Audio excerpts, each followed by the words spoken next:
Nah, Bapak, Ibu, dan saudara-saudara yang terkasih, kita membuka Alkitab kita dalam Wahyu pasal 2, ayat 18-29. Nah, ini adalah lanjutan dari studi kita dalam kitab Wahyu. Dan hari ini kita berbicara tentang jemaat atau gereja yang ada di Tiatira. Nah, kita mau belajar dari gereja ini tentang bagaimana kita sebagai sebuah gereja tidak boleh membiarkan. Nah, apa yang kita biarkan? Nah, itu pertanyaannya, dan kenapa tidak boleh dibiarkan, dan apa konsekuensinya kalau kita membiarkan. Nah, sebagai sebuah gereja, kita pasti memiliki sebuah sistem. Kita juga memiliki denominasi. Kita memiliki yang namanya kepercayaan. Setiap masing-masing gereja pasti memiliki daftar doktrin atau ajaran yang mereka percaya. Bagaimana dengan kita sebagai sebuah gereja? Apakah kita memahami seluruh doktrin yang diajarkan di dalam gereja kita? Nah, di dalam gereja ada orang-orang tertentu yang disebut sebagai hamba Tuhan yang akan menyampaikan firman Tuhan. Pertanyaannya adalah, apakah yang mereka sampaikan sesuai dengan firman Tuhan atau tidak? Perlu tidak kita sebagai gereja begitu waspada dan harus berhati-hati terhadap orang-orang yang mengaku dirinya sebagai hamba Tuhan, tetapi justru membawa kita ke jalan yang salah. Nah, di dalam jemaat di Tiatira, pertama sekali tentu seperti kita lihat di ayat-ayat sebelumnya atau di jemaat-jemaat sebelumnya, Tuhan kembali di dalam pendahuluannya memperkenalkan dirinya kepada mereka. Dan kali ini dia berkata bahwa tuliskanlah kepada malaikat jemaat di Tiatira, inilah firman anak Allah. Anak Allah yang matanya bagaikan nyala api dan kakinya bagaikan tembaga. Kali ini Tuhan memperkenalkan dirinya dengan cukup berbeda dengan apa yang sudah dia lakukan di gereja-gereja sebelumnya. Di jemaat Tiatira ini, dia menggambarkan dirinya sebagai anak Allah. Dia menggambarkan dirinya sebagai seorang yang memiliki mata bagaikan nyala api dan kakinya bagaikan tembaga. Apa maksud daripada Tuhan memperkenalkan dirinya demikian? Nah, kalau kita berbicara tentang Tuhan Yesus sebagai anak Allah, kita berbicara tentang keilahian Tuhan Yesus. Kita berbicara tentang Tuhan Yesus sebagai Allah dalam esensinya yang sama seperti Allah Bapa. Ketika dikatakan Tuhan Yesus adalah anak Allah, itu bukan sebuah esensi yang berbeda. Tetapi hanya fungsinya berbeda, tetapi esensinya sama. Kalau Bapa adalah Allah, maka anak adalah Allah. Di dalam perbandingannya, bisa dikatakan seperti kita manusia. Kalau Bapa kita adalah manusia, maka anaknya sudah pasti manusia. Walaupun beda fungsi, beda kedudukan di dalam keluarga contohnya. Tetapi esensi mereka sama-sama. Bapa adalah Allah, Tuhan Yesus juga adalah Allah. Jadi ini menekankan kepada kita bahwa yang berbicara ini adalah Allah sendiri. Tuhan Yesus adalah Allah yang sedang berbicara kepada jemaat di Tiatira. Dan selain dia adalah Allah yang maha kuasa, sang pencipta, yang bahkan menciptakan umat manusia, dia menggambarkan dirinya sebagai seorang yang memiliki mata bagaikan nyala api. Nah, kenapa Tuhan Yesus mau menggambarkan dirinya sebagai seorang yang memiliki mata bagaikan nyala api? Nah, ketika kita melihat atau berbicara tentang seseorang yang matanya begitu tajam, bahkan seperti nyala api, kita berbicara tentang seorang yang bisa dikatakan siap untuk menghakimi dan bahkan siap menumpahkan penghukumannya. Seorang yang bisa dikatakan mungkin murka terhadap sesuatu yang dia lihat. Nah, orang kalau melihat dengan sangat tajam, dengan contohnya dengan melotot dan penuh dengan kalau kita melihat dia, mungkin kita takut melihat dia saking tajamnya pandangan dia. Itu menunjukkan bahwa ada suatu hal yang ketika dia lihat, dia tidak begitu senang atau mungkin murka terhadap hal tersebut. Dan begitu Tuhan Yesus mau menunjukkan dirinya, ditambah lagi dikatakan bahwa kakinya seperti atau bagaikan tembaga.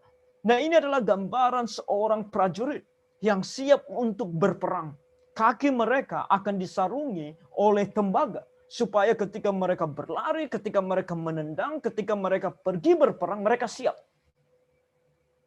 Jadi seorang yang siap untuk mengeksekusi suatu hal. Dan tadi kalau dia digambarkan sebagai matanya itu bagaikan nyala api, berarti dia siap untuk mengeksekusi penghakimannya. Begitulah Tuhan Yesus mau menggambarkan dirinya kepada jemaat di Tiatira dan tentunya kepada kita. Di zaman akhir ini, banyak gereja seperti gereja Tiatira. Dan ketika kita berbicara gereja kita adalah seperti gereja Tiatira, maka kita harus mengerti bagaimana Tuhan memandang kepada kita. Bukan dengan senang, tetapi bahkan dengan murka dan dengan keadaan siap untuk mengeksekusi penghakimannya. Apa yang terjadi dengan jemaat di Tiatira? Itu pertanyaannya. Di ayat 19 dikatakan oleh Tuhan sebagai bentuk satu hal yang baik yang ada di dalam jemaat di Tiatira. Di ayat 19 dikatakan, aku tahu segala pekerjaanmu. Aku tahu segala pekerjaanmu. Tanpa ada orang yang memberitahukan kepada dia, dia tahu. Pengetahuannya adalah pengetahuan yang miliknya sendiri, dan dia memiliki pengetahuan itu oleh dirinya sendiri. Dia bukan tahu karena dia melihat, tetapi dia tahu karena dia memang tahu. Itu kata tahu di sini. Kata tahu di sini tidak memerlukan pengalaman untuk tahu. Kata tahu di sini adalah pengetahuan yang ada dengan sendirinya karena dia adalah Allah. Jadi kalaupun jemaat di Tiatira mencoba untuk mengatakan tidak demikian, Tuhan berkata, aku tahu. Aku tahu baik kasihmu maupun imanmu. Artinya jemaat di Tiatira ini memiliki kasih dan mereka memiliki iman. Ada satu hal yang baik yang mereka miliki, yaitu mereka memiliki kasih dan mereka memiliki iman. Dan juga baik pelayananmu maupun ketekunanmu. Engkau melayani dan engkau bertekun di dalam kamu beriman kepada Tuhan. Jadi ada pekerjaan kasih dan ada pelayanan yang mereka lakukan. Mereka percaya kepada Tuhan Yesus, mereka melayani dengan kasih, mereka melayani orang-orang di sekitar mereka, bahkan mungkin menginjili mereka, bertekun. Ketika pun mereka harus dianiaya, mereka tetap berdiri, mereka bertekun. Mereka bertekun. Aku tahu bahwa pekerjaanmu yang terakhir lebih banyak daripada yang pertama. Ini berbicara tentang masalah waktu. Artinya ada perkembangan dari pelayanan mereka. Pelayanan kasih mereka. Sesuatu yang baik di dalam jemaat di Tiatira.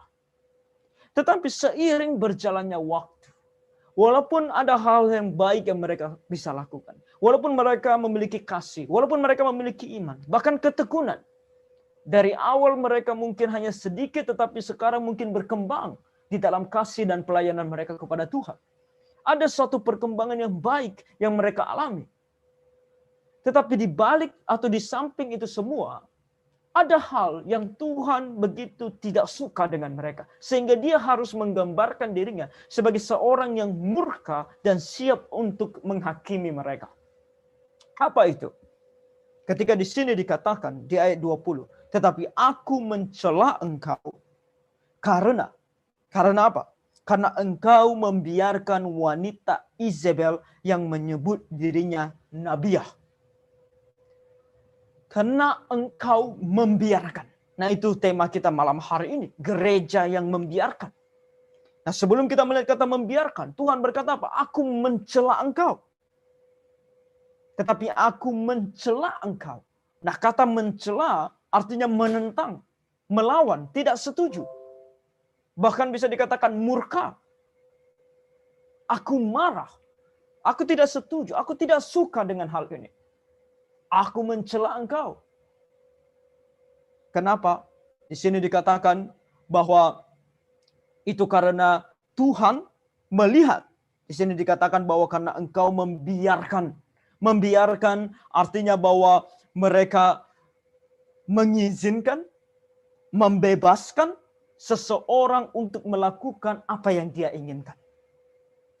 Minggu lalu kita berbicara tentang jemaat atau gereja yang kompromi. Nah, ini bukan hanya sekedar kompromi.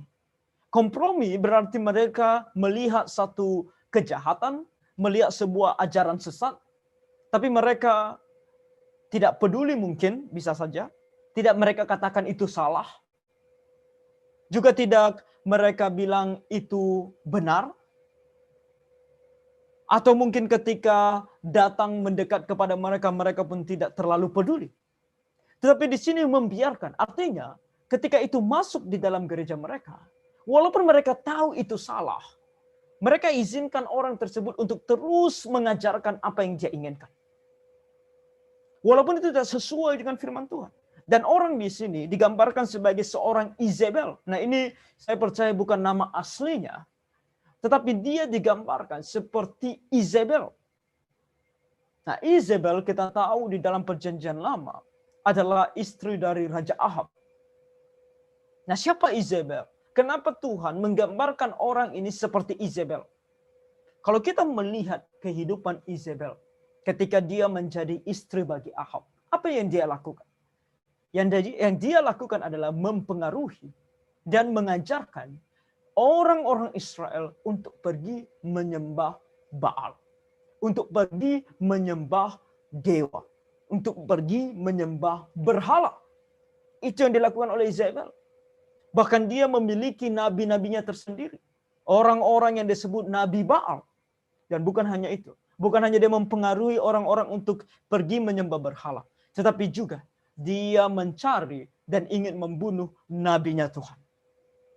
Kita tahu bagaimana dia begitu tidak suka dan ingin segera membunuh Elia. Dia pergi mengejar Elia. Itu yang dia lakukan. Izebel, seorang yang akan membawa kita untuk menyembah berhala. Seorang yang bahkan tidak suka dengan orang-orang atau nabi-nabinya Tuhan. Orang-orang yang setia kepada Tuhan. Dan mereka akan mencoba berbagai cara dengan segala kelicikan mereka untuk menghilangkan atau bahkan mengusir orang-orang yang setia kepada Tuhan. Pengajar-pengajar yang setia kepada firman Tuhan. Jemaat di Tiatira membiarkan.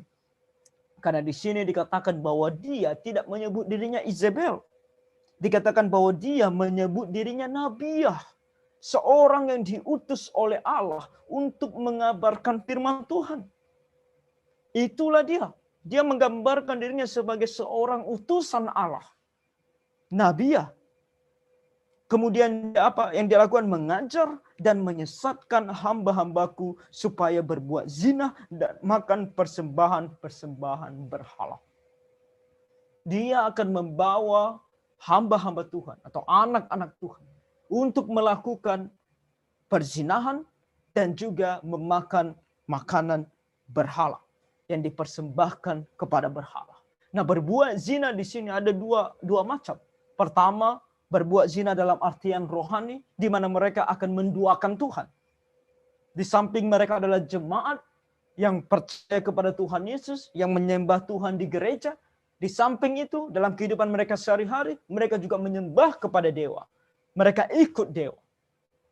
Mereka menyembah berhala, menduakan Tuhan.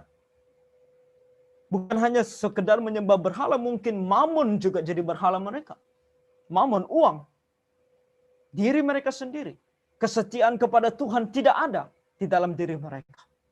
Dia akan membawa orang untuk pergi menduakan Tuhan.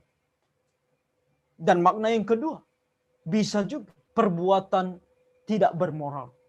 Perzinahan antara dua orang atau persetubuhan antara dua orang yang belum menikah. Itu perzinahan. Dan pada masa itu, salah satu bentuk penyembahan berhala atau cara menyembah berhala pada masa itu adalah perzinahan. Melakukan perzinahan secara literal. Itu mereka lakukan.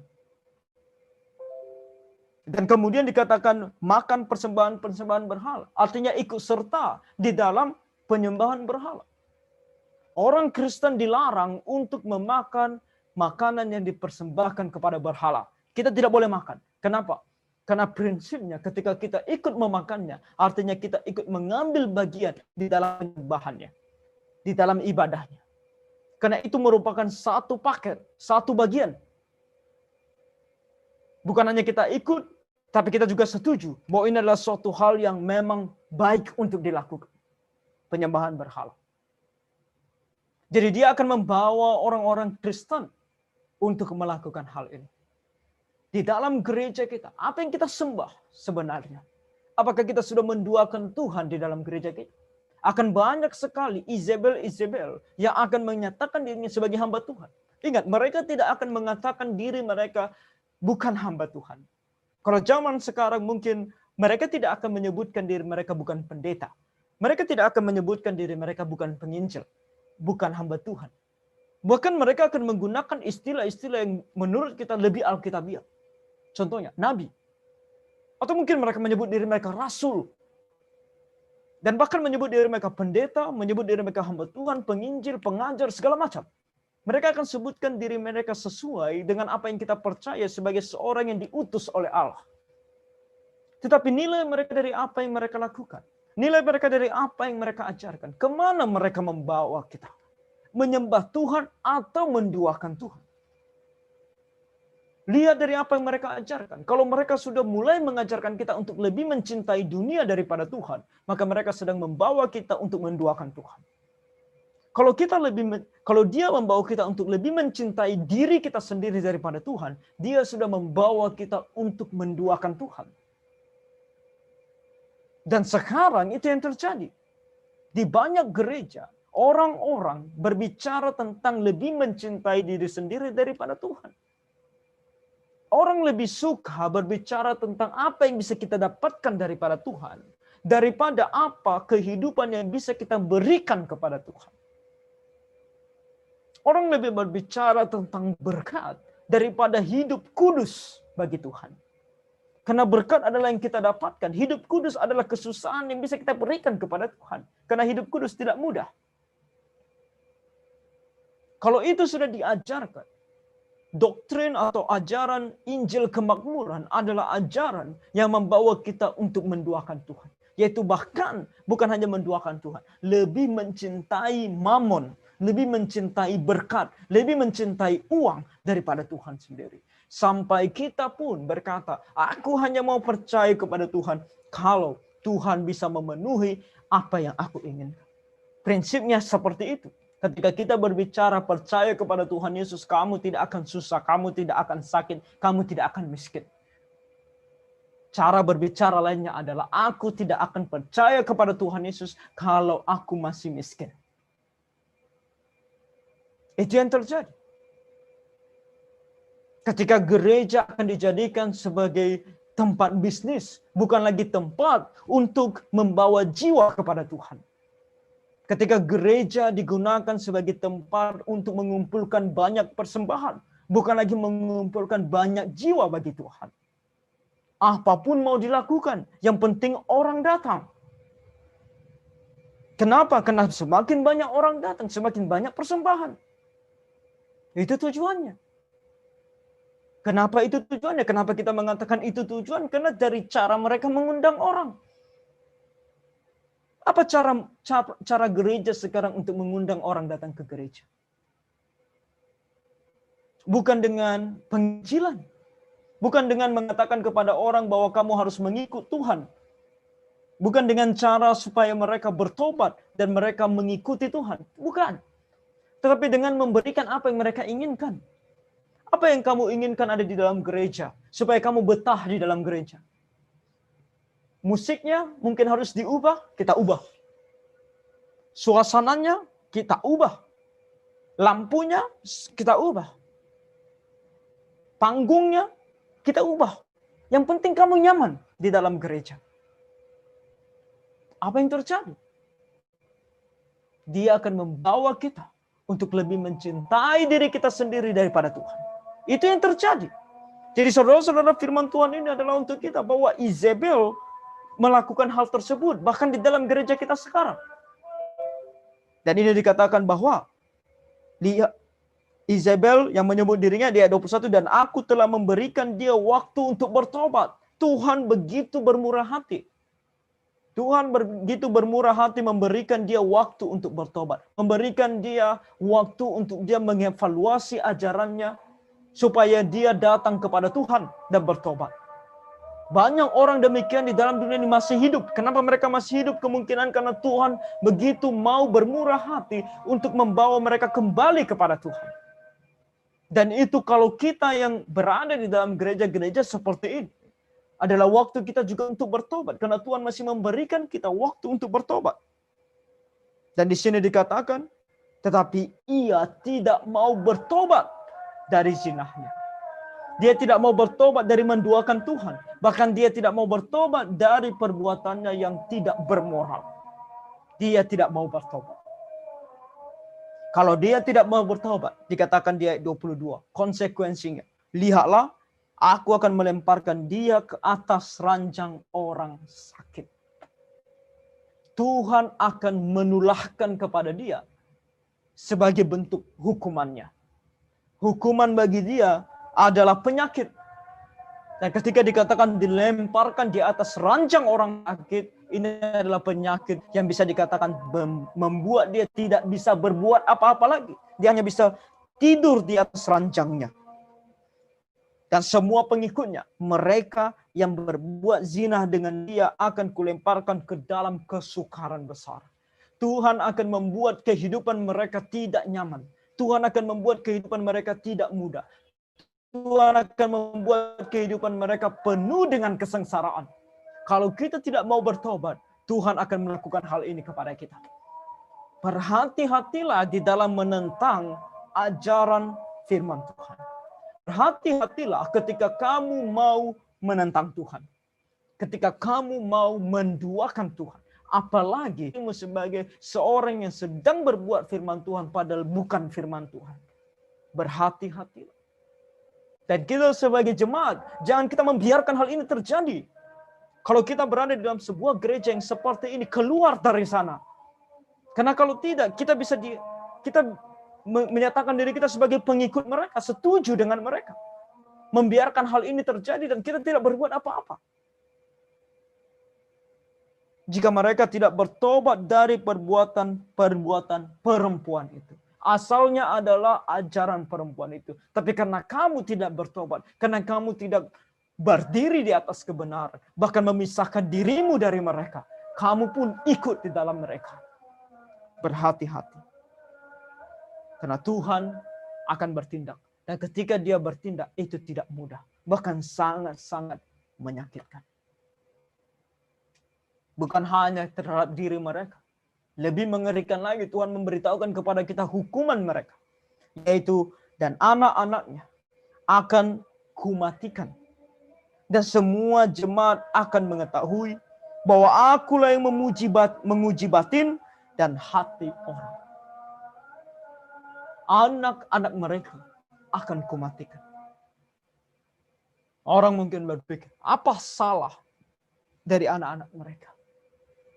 Tapi Tuhan selalu membuat penghukuman yang begitu mengerikan bagi mereka yang menentang Tuhan. Ini adalah sebuah penghukuman yang bukan lebih menyakitkan bagi anak-anak tersebut, tetapi bagi mereka yang menentang firman Tuhan. Karena ketika anak-anak mereka mati, yang begitu menderita adalah mereka. Sebab dosa mereka, sebab kejahatan mereka telah menyebabkan anak-anak mereka mati. Begitulah Tuhan mau menunjukkan kepada kita. Makanya dikatakan bahwa semua jemaat akan mengetahui. Begitulah Tuhan mau menunjukkan kepada kita betapa dia murkanya terhadap orang-orang seperti Isabel dan para pengikutnya. Orang-orang yang tidak mau berdiri atas kebenaran firman Tuhan dan para pengikutnya. Orang-orang yang menduakan Tuhan dan para pengikutnya. Bahkan orang-orang yang mengajarkan orang lain untuk meninggalkan Tuhan dan para pengikutnya. Mereka ini akan dihukum. Mengerikan. Jadi kita jangan. Kita harus pastikan kita adalah gereja, kita adalah jemaat dari sebuah gereja yang bukan seperti Isabel, yang hamba Tuhan, yang orang yang mengajarkan firman Tuhan di dalamnya bukan Isabel, bukan orang yang akan membawa kita jauh daripada Tuhan tanpa kita sadari. Maka sekarang kita harus sadar dan bertobat. Di sini dikatakan bahwa kita akan tahu bahwa yang menguji batin dan hati orang adalah Tuhan. Orang yang bermulut manis, hatinya seperti apa? Tuhan tahu. Oh, mereka akan bermulut manis. Hamba-hamba Tuhan ini yang akan membawa kita jauh daripada Tuhan. Mereka akan bermulut manis. Oh ya, tentu. Di banyak gereja zaman sekarang tidak lagi ditegur dosa. Dosa tidak lagi dibicarakan. Tidak lagi dibicarakan tentang kehidupan kudus. Karena itu menyakitkan. Tidak lagi diajarkan tentang api neraka. Karena itu mengerikan. Yang dibicarakan apa? Yang enak-enak saja. Kamu mau apa? Kamu mau berkat? Kita bicarakan berkat. Kamu mau hidup yang berkelimpahan? Kita bicara tentang hidup berkelimpahan. Kamu mau apa? Tuhan, kamu mau Tuhan mengikuti atau setuju dengan segala apa yang kamu lakukan dalam hidup kamu? Kita bicarakan itu. Bermulut manis. Tetapi hati Tuhan tahu. Apa yang mereka ingin? Firman Tuhan katakan apa? Tuhan mereka adalah perut mereka. Kenapa mereka bermulut manis? Kenapa mereka mengajarkan hal-hal ini? Karena apa yang mereka ajarkan itulah yang ada dalam hati mereka. Kalau mereka mengajarkan berkat, apa yang mereka ada dalam hati mereka? Berkat juga. Makanya sampai ada seorang hamba Tuhan mengatakan dirinya seorang hamba Tuhan, bahkan pendeta. Di Singapura sana. Joseph Prince mengatakan apa? Seperti embun yang turun dari kepala Harun dan turun ke atas jenggot. Demikianlah berkat Tuhan. Dari kepala dulu, baru ke anggota tubuh lainnya. Lalu di dalam gereja siapa kepala? Oh, bukan Tuhan Yesus. Pendetanya. Semakin banyak kamu berikan kepada gereja, maka kamu akan semakin diberkati. Kelihatannya, kedengarannya menyenangkan. Mereka akan mulai berbicara tentang kamu akan mendapat berkat 10 kali lipat dari apa yang kamu berikan kepada Tuhan. 10 kali lipat, literally 10 kali lipat. Secara literal, kamu berikan hari ini 10.000, kamu dapat 100.000 nantinya. Tuhan akan kembalikan kepada kamu 100.000. Maka berikanlah sebanyak-banyaknya. Karena kalau hanya 10.000, hanya 100.000 yang kamu dapat. Berikan 100.000 supaya kamu dapat 1 juta. Atau lebih lagi, berikan 10 juta supaya kamu dapat 100 juta. Oh, begitu mereka akan memanipulasi ajaran firman Tuhan. Karena Tuhan mereka adalah perut mereka. Dan Tuhan sendiri yang akan menunjukkan kepada kita bahwa Dialah yang menguji batin dan hati orang, dan bahwa aku akan membalaskan kepada kamu setiap orang menurut perbuatannya. Menurut perbuatannya. Mengapa kamu bergereja? Mengapa kamu bergereja? Mengapa kamu melakukan sebuah tindakan di dalam gereja? Apapun itu.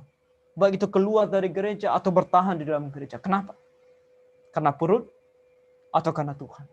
Kalau kamu mau mengikut Tuhan, kamu akan mendapatkan pertolongan daripada Tuhan. Tapi kalau tidak, karena kamu mendapatkan sesuatu yang berharga di dalam gereja itu yang tidak bisa kamu lepaskan di luar Tuhan, maka berhati-hatilah. Kamu seperti Izebel yang lebih mementingkan keinginan sendiri daripada Tuhan. Ayat 24. Tetapi kepada kamu, yaitu orang-orang lain di Tiatira yang tidak mengikuti ajaran itu dan yang tidak melidiki apa yang mereka sebut seluk-beluk iblis. Nah, ada dua tindakan yang Tuhan inginkan. Kita tidak bisa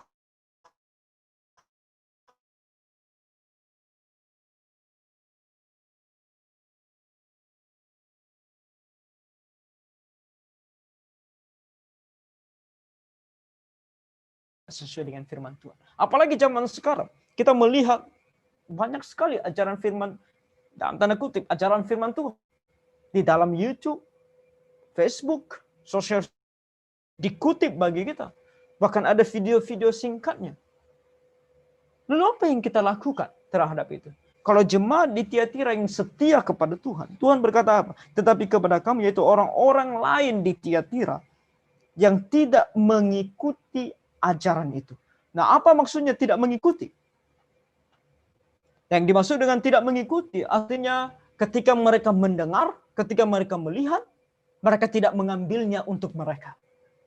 Mereka tidak memilikinya, itu maksudnya tidak mengikutinya.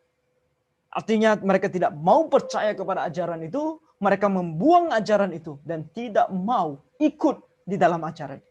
Makanya saya katakan tadi, Kita tidak bisa menghentikan iblis untuk terus menggoda kita. Oh, dia pasti akan terus bekerja. Dia pasti akan terus menggoda kita. Itu pasti. Tetapi kita bisa melakukan satu hal. Yaitu kita jangan ikuti. Jangan ikuti ajarannya. Ketika kamu mendengar ajaran-ajaran seperti itu, baik itu di sosial media maupun bahkan di gereja kamu, tinggalkan itu semua. Bahkan tinggalkan gereja kamu yang mengajarkan demikian. Jangan memiliki. Bagi kamu yang tidak mengikuti, yang tidak memegang ajaran itu, dan yang tidak menyelidiki, tidak mau tahu lebih dalam lagi. Ada orang ketika dia mendengar, oh ini salah, tetapi dia tidak langsung berkata, oh ini salah, aku tinggalkan. Tidak. Dia coba cari tahu lagi. Siapa tahu ada kebenaran di dalam kesalahan itu. Saudara, kalau kamu sudah tahu itu kesalahan, tidak sesuai dengan firman Tuhan, jangan pergi lebih dalam lagi. Takutnya kamu terjerat. Kamu akan terjerat. Sama seperti orang yang mencoba bermain dukun-dukunan. Di dalam Alkitab sudah jelas dikatakan, dukun salah. Berdukun atau pergi kepada dukun, itu dosa di hadapan Tuhan. Sebenarnya kita orang Kristen cuma perlu percaya. Ketika Tuhan katakan kepada kita, jangan pergi ke dukun. Itu saja. Tetapi ada orang mengaku dirinya Kristen. Tapi dia bilang, biar saya coba pergi ke dukun. Ketika dia menghadapi masalah. Ketika dia contohnya kemalingan. Mencari sesuatu. Atau ada hal-hal tertentu yang dia mau tanya kepada dukun. Firman Tuhan berkata, jangan pergi ke sana. Tapi dia penasaran. Dia bilang, biar saya coba pergi ke sana. Apa yang terjadi? Apa yang terjadi? Iblis akan bekerja dengan sangat keras untuk membuat kamu percaya kepada dia. Untuk kali ini mungkin dia akan menunjukkan kepada kamu siapa pencurinya. Ketika kamu sedang mencari seorang pencuri. Oh, dia bisa melakukannya. Kenapa? Karena dia ada di sana waktu pencuri itu melakukannya. Dia bisa memberitahukan kepada kamu. Tapi bahayanya ada di kamu. Karena sekarang kamu sudah terjerat. Oh, kamu berkata, oh dukun ternyata hebat. Hanya mereka disebut sebagai orang pintar. Lain kali aku akan ke sana lagi. Itu yang terjadi kalau kamu terus menyelidiki. Makanya dikatakan apa? Yang tidak menyelidiki. Apa yang mereka sebut sebagai seluk-beluk iblis. Nah, seluk-beluk iblis artinya apa? Kedalaman pengetahuan tentang pengetahuan akan ajaran-ajaran iblis. Ketika kamu sudah mendengar ajaran yang salah dari seseorang, langsung katakan itu salah.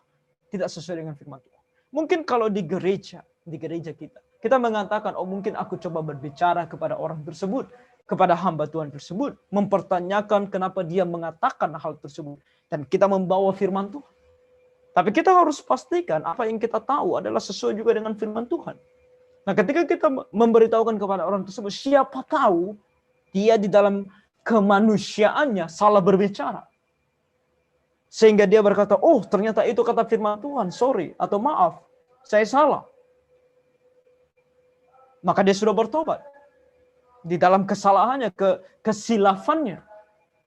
Tapi ketika kamu membawa firman Tuhan kepadanya pun, bahkan firman Tuhan yang jelas-jelas berkata berbeda dengan apa yang dia katakan, maka kamu sudah bisa pastikan bahwa dia bukan pengajar firman Tuhan yang benar. Contohnya, ketika dikatakan, orang Kristen harus dengan iman bisa sehat. Segala penyakit dengan iman pasti disembuhkan oleh Tuhan. Pertanyaannya, benar atau tidak sesuai dengan firman Tuhan? Mungkin kamu teriak, oh ternyata di dalam Alkitab dikatakan bahwa bahkan Rasul Paulus berdoa 3 kali untuk duri di dalam dagingnya, penyakit yang ada dalam tubuhnya, dia tidak disembuhkan oleh Tuhan. Tapi kenapa pendeta tersebut atau hamba Tuhan tersebut mengatakan bahwa setiap penyakit pasti akan disembuhkan oleh Tuhan dengan iman? Mana yang benar? Perkataan dia atau perkataan firman Tuhan? Mungkin kamu mencoba. Mungkin kamu kenal hamba Tuhan itu. Kamu datang kepada dia. Kamu mengatakan kepada dia. Tapi kata firman Tuhan, tidak semua penyakit akan disembuhkan oleh Tuhan. Contohnya Rasul Paulus. Lalu apa yang akan dia katakan kepada kamu? Biasanya mereka akan katakan, kamu kurang beriman. Menurut pengalaman mereka, setiap orang beriman harus disembuhkan. Lalu bagaimana dengan apa kata firman Tuhan? Oh, itu hanya kasus khusus. Hanya Rasul Paulus aja yang demikian. Padahal tidak ada juga di dalam firman Tuhan, di dalam ayat manapun dikatakan setiap orang Kristen dengan iman pasti akan sembuh. Tidak ada juga. Maka mulai dari saat itu, kamu sudah tahu, oh dia ini tidak mengajarkan firman Tuhan. Dia mengajarkan pola pikirnya, dia mengajarkan pengalamannya, dia mengajarkan apa yang dia percaya, bukan firman Tuhan. Maka apa yang harus kamu lakukan? Tinggalkan dia. Tidak perlu selidiki segala seluk-beluk iblis yang ada di dalam dirinya. Tinggalkan dia. Dan di sini dikatakan, kalau kamu seperti itu, kepada kamu aku berkata, aku tidak mau menanggungkan beban lain kepadamu. Artinya, cukup sampai di situ tugas kamu. Tugas kamu yang paling penting saat ini adalah untuk bertahan seperti itu. Tidak memiliki atau tidak memegang ajaran yang salah dan tidak pergi untuk menyelidikinya. Itu hal yang harus kamu lakukan sekarang. Di dalam kehidupan kita sebagai orang Kristen di zaman akhir ini, berpeganglah kepada ajaran yang benar sesuai dengan firman Tuhan. Itu hal yang perlu sangat-sangat kita lakukan saat ini. Karena ajaran yang tidak benar, yang tidak sesuai dengan firman Tuhan begitu banyak saat ini. Kalau kita tidak bertahan, kita bisa jatuh ke dalamnya. Tetapi apa yang ada padamu, peganglah itu sampai aku datang. Firman Tuhan yang ada di tangan kita, kita pegang sampai Tuhan Yesus datang. Dan barang siapa menang dan melakukan pekerjaanku sampai kesudahannya, kepadanya akan kukaruniakan kuasa atas bangsa-bangsa. Apa maksudnya? Nanti kita akan pelajari. Ketika Tuhan Yesus datang kembali, dia akan memerintah selama 1000 tahun di dalam dunia ini secara literal. 1000 tahun. Dan ketika dia memerintah selama 1000 tahun itu, semua orang kudus yang diselamatkan, yang turun ikut bersama-sama dengan dia ke dalam dunia ini, akan ikut memerintah bersama-sama dengan dia. Dia akan pakai, atau kita semua yang percaya kepada Tuhan Yesus akan dipakai oleh Tuhan untuk juga ikut bersama-sama dengan dia memerintah. Dan ia akan memerintah mereka dengan tongkat besi. Mereka akan diremukkan seperti tembikar tukang periuk, sama seperti yang kuterima dari Bapakku. Dan kepadanya akan kukaruniakan bintang timur. Sebuah bintang yang akan menunjukkan sebuah kekuasaan.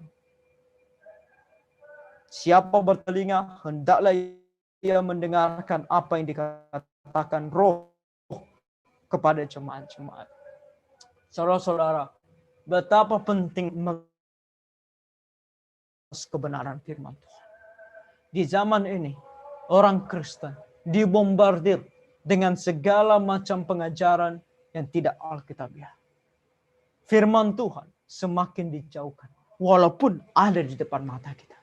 Yang lebih dibicarakan adalah pengalaman, yang lebih dibicarakan adalah pujian, yang lebih dibicarakan adalah penyembahan. Kalau firman Tuhan, pendalaman akan firman Tuhan nanti saja. Dan itu membuat kita sangat mudah dibawa oleh Isabel untuk menyembah berhala. Maka di zaman akhir ini, berpeganglah kepada firman Tuhan. Baca firman Tuhan dan dengarkan khotbah-khotbah yang berlandaskan firman Tuhan. Yang menelaah apa kata firman Tuhan. Yang bukan hanya berbicara tentang pengalaman. Yang bukan hanya berbicara tentang kesaksian. Tetapi lebih lagi mendalami apa yang dikatakan oleh firman Tuhan di dalam Alkitab. Itu yang harus kita punya. Supaya ketika Isabel pun datang, dan para pengikutnya datang dan mencoba membawa kita jauh daripada Tuhan, kita mempunyai pegangan yang kuat. Yaitu firman Tuhan ini sendiri. Jadi saudara, berhati-hatilah. Janganlah kita menjadi gereja yang membiarkan. Makanya di dalam gereja kita, Gapi Getsemani, kita harus sangat-sangat berdoa. Dan kita mau memastikan setiap orang yang datang, yang kita anggap sebagai orang yang bisa menyampaikan firman Tuhan. Atau siapapun di antara kita yang mungkin merasa dirinya bisa menyampaikan firman Tuhan. Dan suatu hari nanti, kita harus tetap mengevaluasi. Kita harus tetap sangat-sangat waspada. Jangan sampai yang kita biarkan untuk menyampaikan firman Tuhan, mengajar dan menyampaikan firman Tuhan adalah Isabel dan pengikut-pengikutnya. Jadi kiranya Tuhan menolong kita. Baik kita dalam gereja, Gapi Getsemani, maupun gereja-gereja lainnya ada di luar sana yang mungkin mendengarkan firman Tuhan ini. Di zaman akhir ini, biarlah kiranya Tuhan menolong kita untuk setia kepada kebenaran firman-Nya. Mari kita berdoa.